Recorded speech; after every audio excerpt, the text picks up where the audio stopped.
Happy New Year. Should we go shoot? I think we should. Well, we shot for the New Year once already. That's true, but that was New Year's Eve. That's true. Now we're gonna go shoot some other HKs. Yeah, it's been an HK week. What's up, guys? This is Chris here, and today we are gonna be shooting the new VP9. Now, this guy is just going to be released here this week by H&K USA, and it has a few updates on the previous VP9 that I think you guys might be into if you like the VP9. Now, the VP9 is a polymer frame striker-fired gun, very similar to your Glock, M&P, CZ, that kind of thing. They got a pre-cocked striker trigger in them, similar to the PDP or the Canic, which make them very, very easy to hit with, and they have a pretty good recoil and pulse as well. But with that HK reliability, durability, and arguably overbuilding. Mud on our VP9, as if you dropped it on the ground and stuffed it into the ground with your foot. They've done a ton of stuff to this. They've done a ton of testing of this in their factory that you can see, and hopefully this gun will be very reliable. They've switched a few things here. The optics mounts are now on every single gun, which is very nice. 2025, an optics mount is kind of mandatory these days. Slide serrations are really nice. They still have the long slide release slide lock, which I don't dig, but they have a brand new customizable grip, which is the most customizable grip of any polymer frame gun. We have a backstrap system, and we have tons of different inserts on the sides. A little bit more even than the previous version. We also have the paddle magazine release, and then they have a brand new trigger in here as well with a new coating that should make it one of the best triggers in the industry, but there's only one way to find that out: to go down and shoot it. Now, they have a big version and a K version. This is your compact version, sort of Glock 19-ish, 15 round magazine capacity, whereas this one comes with a 17er and a 20, which I really appreciate. Really cool HD tritium sights on there, and then I personally like the full size a lot better, so I'll be primarily shooting that today, especially since it's about 15 degrees outside. A bigger handgun is just easier to get a hold of because I'm a bigger dude. Now, before we get into the video, I do want to mention my Patreon supporters. Thank you guys very much. We appreciate you guys supporting the channel, and you are the biggest supporter of the channel, so if you like the content, just make sure to go down to the link in the description and sign up. Also in that description is a link to a local shelter in Ames, Iowa. So YSS, those kids could really use your help, so please get on there and donate to those kids. Link in the description as well. And finally, we want to thank H&K USA for sending us the VP9s to test out. However, that will not change my opinion. As you guys know, we get sent a lot of guns, and we always tell you exactly what happens no matter what. All right, this might be a bit of a disaster starting off. We have some pretty light loaded 115 grain in here, and we'll see if it runs this. Oh, it does, obviously.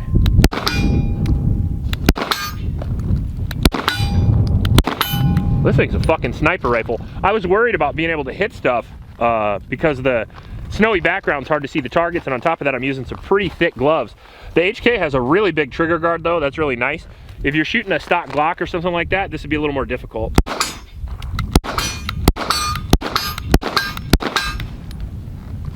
And that's impressive.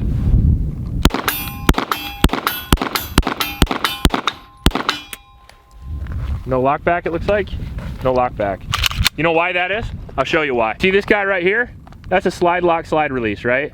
And that feels a lot like a 1911 safety. So every time I shoot these guns, whether it be the PDP, the Canic, all these guns with a similar set design, you can see over here we have the long ambi one. I always ride that, and I never get slide lock back, which I don't dig. So believe it or not, I actually change the way, if I shoot like a PDP in competition a lot, I'll change the way I'll reload. So what I'll do is that when I run out of ammo, I pop the magazine release, I pop the new one in, and just rack the slide each time, instead of even bother using the slide release. It's basically dead to me if I have something that long, because I'm going to hold on to it anyway.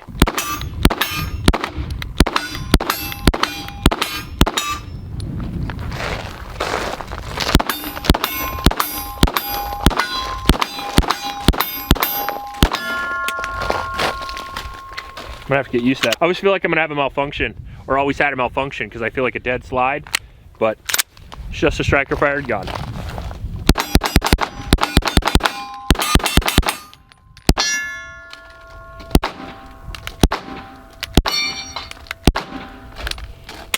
Oh, out again. Shoots smoother than I expected. The previous VP9 was really snappy. This one's not very snappy.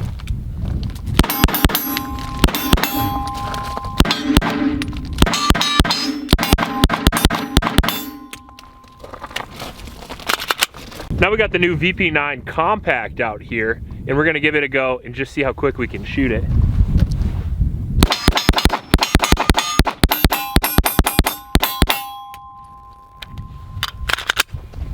Shot pretty well. We're at the 75, almost 80 yard line here. Iron sights on a white target.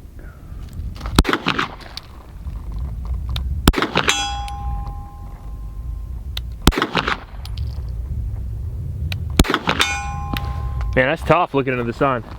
You can do it. I believe in you.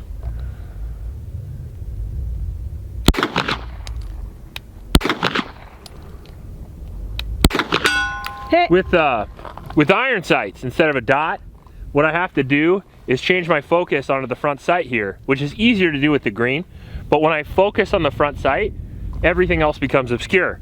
The targets in the background look almost like the berm, and I have to focus on the target to see what it is. Yep. So I focus on the target, and then I focus on the front sight, hoping not to move the gun off the target.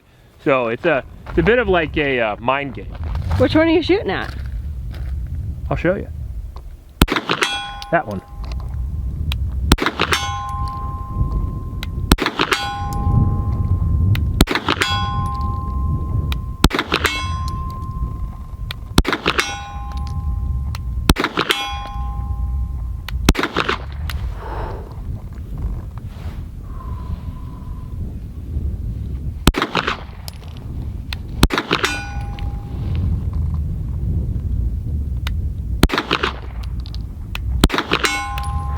That's still a lot of hits. That's fucking tough. Right into the sun. You're doing great.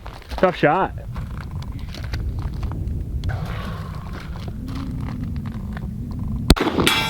Oh, you got Last it. shot. All right, so now we're gonna load this guy. We're gonna stick her in the mud.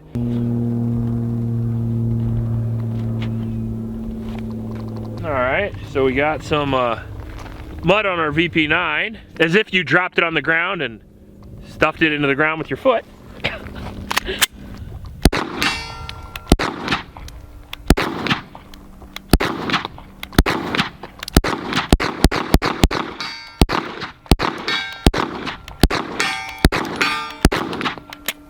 Holy shit!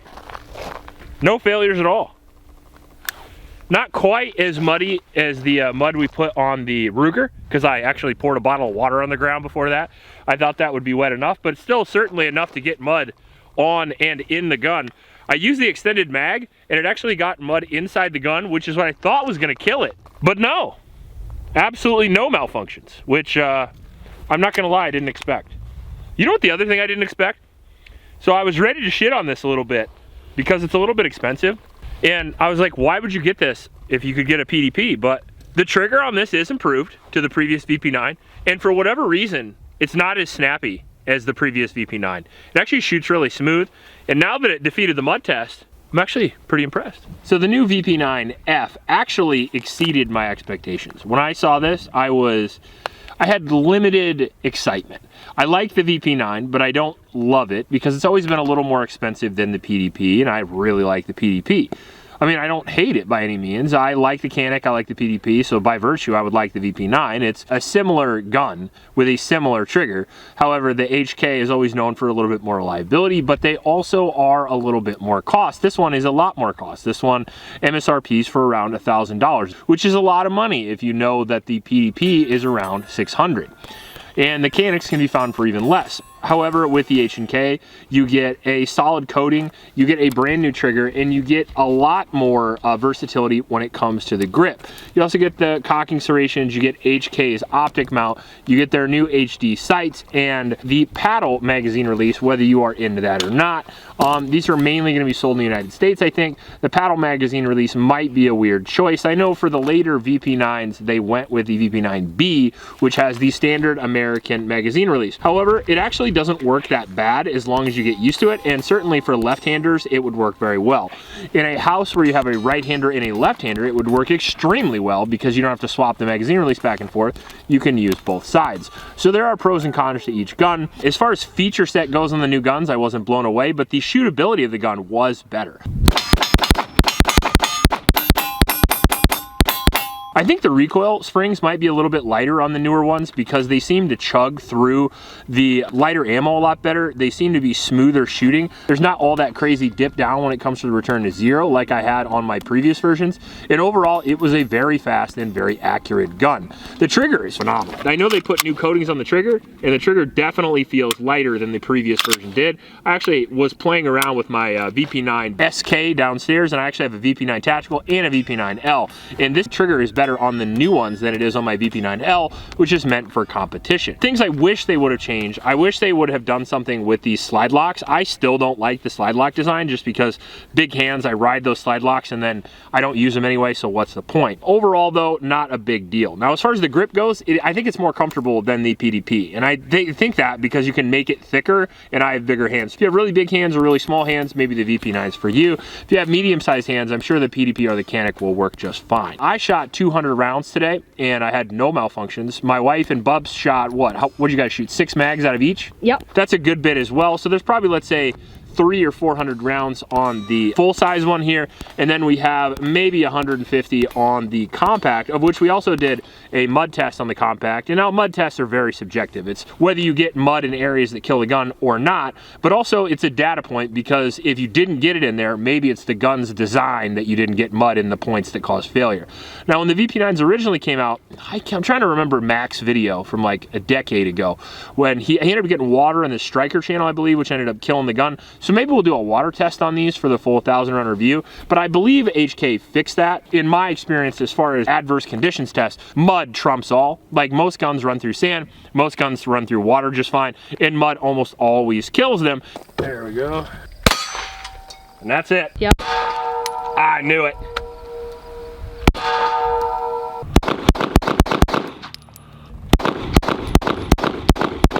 Hey, it worked. It ran itself out. And in my experience, the lighter the recoil spring, generally the better, because the harder it slams back, the more it pops that shit out.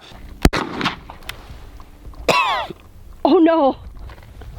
There's a lot of mud in my face. You know, it popped you in the face, as you saw in the video, but it did pop all the mud out of the gun, and it did run the entire magazine 100%. The crazy part about that is we weren't even using that high-pressured ammo. We were using Blazer brass for that. And usually for like mud tests, you want a little hotter stuff like 124 grain NATO, something like that. Whereas in this case, it chugged through it no problem, as I honestly expected, because that's sort of H&K's selling point in the first place. You know, long-term durability, reliability, that's kind of their standby. Good coatings, good machining, good quality control. That's what you pay the extra money for, and in this case it seems like that's what you get. Bubba and I tested it in the rain.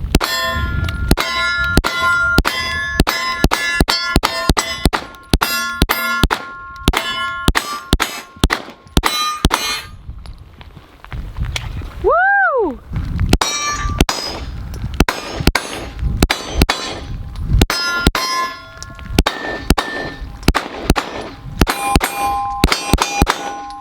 Nice. It's a lot colder out here than I thought it was gonna be.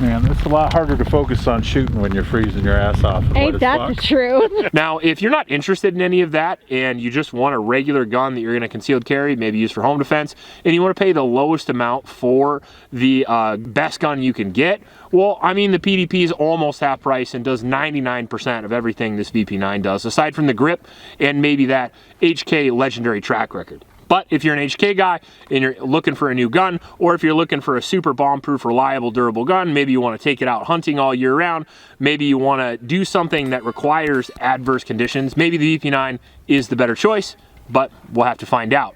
That sounds a lot like a challenge, and we haven't done adverse conditions on a PDP yet, So maybe that's a new video idea. Let me know what you guys think. Do you want to see a versus? I sort of feel like I should probably do a versus on the new PDP versus the new VP9 since they're so similar and I keep referencing them in this video. But let me know in the comment section below whether you want that or not. Overall, I think they did a decent job re-releasing these. I like the trigger coating. I like the new grip, but I do think it's a little too expensive to be a huge market success. To be honest with you, the M&P is cheaper, the PDP is cheaper, the Canik is cheaper, CZP-10 is way cheaper, the Glock is even cheaper. Now, if you gave me a chance to pick this or a Glock, I'm obviously picking this. It's a much better trigger, it's a much sexier gun, it's even a lower recoil impulse, but I also really like the big trigger guard for winter use. Gloves and all, big trigger guard. However, that $1,000 price point is pretty steep for a polymer frame striker fired gun in 2025. What do you think? Let me know your guys' opinion in the comment section below. If you like this video, please like and subscribe. Please support Oklahoma shelters and remember to recycle. I'll check you later.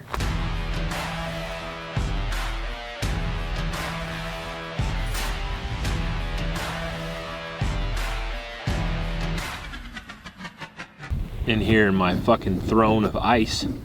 My icy fucking stool, my icy table. Cold balls. Cold ass balls. Icy balls. That sounds like a product. Icy balls. It kind of does. I don't know, you could try it out. Might cure something you have. Give them a lick. You're on.